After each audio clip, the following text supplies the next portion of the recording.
Criston Cole is about to die. If the show follows the book, he doesn't survive the Butcher's Ball, and there's a real chance it happens in the next episode. But the battle itself won't tell you anything. If you want to understand how this man dies, you have to understand how he lived, because his story was never really about war. It's about the woman who broke him, the woman who rebuilt him, and the slow, methodical loss of every single person who ever mattered to him until the only thing left marching through the Riverlands was a man actively hunting his own death. So this is his whole story. The steward's son, the lover, the Kingmaker, and the corpse waiting at the end of it.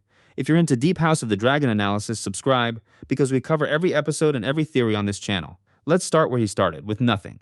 Criston Cole was born in the Dornish marches, the son of a steward, a servant in another man's castle. In Westeros, that's a life sentence. No land, no name, no inheritance, no future beyond the one your father already lived. The entire social order of this world exists to make sure the steward's son dies a steward's son. Criston had exactly one asset the system couldn't ignore. He was lethal. Genuinely, exceptionally lethal, in a culture that worships martial skill while reserving its rewards for men born into the right beds. And at the great tourney celebrating the birth of the king's heir, he did the unthinkable. He put Daemon Targaryen, the most dangerous prince alive, into the dirt in front of the entire court. A nobody from Dorne, unhorsing royalty. Two people in that crowd would go on to define the rest of his life. One was Rhaenyra Targaryen.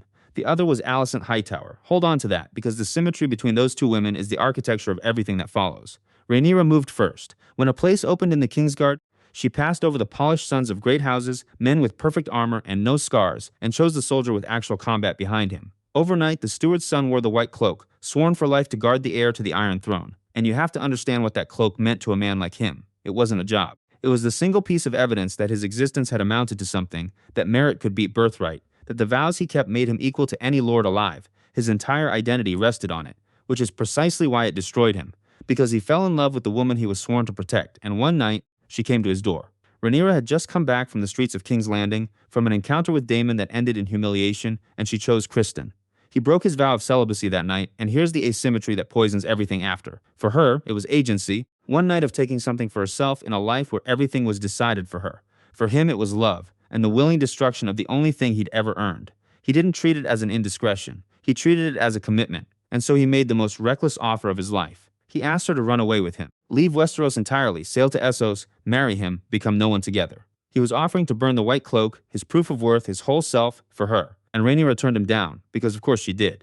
She was the heir to the Iron Throne, and she wasn't trading a crown for a sack of oranges and Pentos. She'd marry Laenor Velaryon for politics, and Criston could remain her lover on the side. She thought she was offering him intimacy. What he heard was a job description: paramour, kept man, a whore in a white cloak. He had shattered a sacred vow for love, and the woman he shattered it for was now proposing an arrangement. Whatever was cleanest and most idealistic in Criston Cole died in that conversation. The rest of his life is just the infection spreading. At Rhaenyra's wedding feast, a knight named Joffrey Lonmouth, Laenor's lover, sidled up to him with a knowing smile and made it clear he'd worked out the secret, and that the two of them, keepers of their partner's secrets, should look out for each other.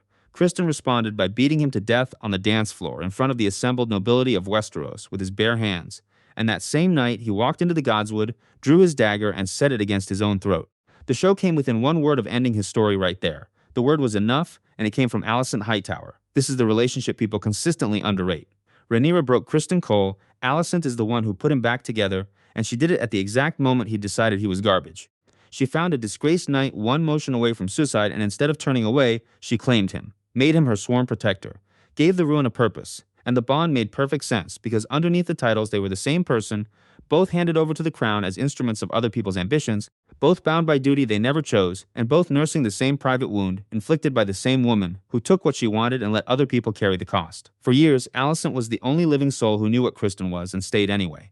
His loyalty to her calcified into something absolute. Her children became his students, he personally trained Aegon and Aemond. Her cause became his cause. And when Viserys died, that loyalty announced itself to history. It was Criston Cole who caved an old lord, Beesbury's skull at the council table for objecting to the coup, and Criston Cole who set the crown on Aegon's head. They named him Kingmaker. The servant son from Dorne had crowned a king of Westeros, and all it cost was a war that would burn a continent. Now trace what happened to everyone around him, because this is where his story stops being a romance gone wrong and becomes something closer to a curse. Harwin Strong was the one man in King's Landing who was his equal, and the man Rhaenyra actually took to her bed for a decade. Criston needled him about the parentage of Rhaenyra's sons until Harwin nearly killed him in the training yard, and a few years later, Harwin burned to death at Harrenhal. The Cargyll twins, Aric and Eric, brothers of his own Kingsguard, ended up on opposite sides of the war, and it was Criston who ordered Eric into Dragonstone to assassinate Rhaenyra, an order that put twin against twin, sword to sword, until both were dead. Aemond, his own student, grew into the deadliest dragon rider alive, and for a while his partner, Criston, designed the trap at Rook's Rest, and Aemond supplied the fire. But Aemond doesn't keep friends. He keeps instruments, and he made sure Criston understood which one he was. And Alicent, during the war, the thing between them finally became explicit. They became lovers, two exhausted people gripping the one person who had ever actually seen them. Then grief and guilt pulled her toward her gods and away from him, and the woman who once stopped the dagger at his throat quietly let go of him. When Criston rode out of King's Landing for the last time, he had exactly one person left. Gwayne Hightower, Alicent's brother, the only man alive who joked with him, drank with him, and told him the truth to his face. Then Rook's Rest happened, and it took the rest. Criston commanded the ground forces in the first true dragon battle of this war, and he watched dragonfire do to columns of living men what it does. He walked off that field intact and came back hollowed out. The Criston Cole of this season doesn't argue, doesn't preach, barely reacts. He watches his own soldiers commit atrocities and offers a shrug. Men at war are animals. And in episode 5, Gwayne Hightower finally understood what he was actually looking at. His friend wasn't fighting a campaign, he was shopping for a grave. Offered a safe posting in Old Town, Criston refused and said the quiet part out loud. He'd rather die and have songs written about his bravery than survive in disgrace. Gwayne looked at that, understood it completely, and rode for Tumbleton. The last friend, gone. Run the legend. Rhaenyra broke his heart and he spent 20 years making her pay for it. Harwin, dead. The twins, dead on his orders. Aemond used him and discarded him. Alicent saved him, loved him, and released him. Gwayne walked away. There is no one left, and a man with no one left goes looking for a song. Which brings us to the book, and your spoiler warning for Fire and Blood, because this is how it actually ends. His starving, deserting army gets trapped at a stony ridge near the God's Eye, outnumbered 2-1 by rivermen and northern winter wolves. A squire asks who the approaching host is, and Criston answers with 2 words, our death. Then he rides out and does the most honorable thing he's done in 20 years. He offers his surrender and asks them to spare his men. They refuse. One of their commanders tells him he promised to build a sept from traitors' bones, and he doesn't have enough bones yet. So Criston reaches for the last currency he has, the sword his entire life was built on, and challenges their commanders to single combat. All 3 of them at once. The greatest tourney knight of his generation, requesting the one ending the song's promise. And they refuse that too, because they know exactly what he's asking for, and they've decided the most hated man in Westeros hasn't earned it. Before he can raise his sword, an archer named Red Rob Rivers puts 3 arrows into him. Belly, chest, neck. The Kingmaker dies in the mud without landing a blow, his army is butchered as it flees, and history doesn't even dignify the event as a battle. A court jester names it, and the name sticks. The Butcher's Ball. No duel, no last stand, no songs. The story looked at his life, at everyone he loved and lost and betrayed and buried, and decided the punishment wasn't death. The punishment was dying exactly the way he'd been living, alone, and denied the one story he wanted told about himself. So that's the question I'm leaving with you, and I want your honest answer in the comments.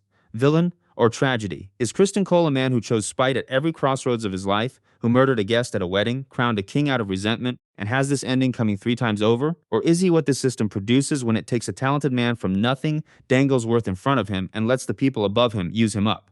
Pick a side and defend it, because I read every comment, and this particular argument has been tearing the fandom apart for 3 seasons. If this breakdown worked for you, like and subscribe, because the moment the Butcher's Ball airs, we'll be covering every frame of it. See you on the other side.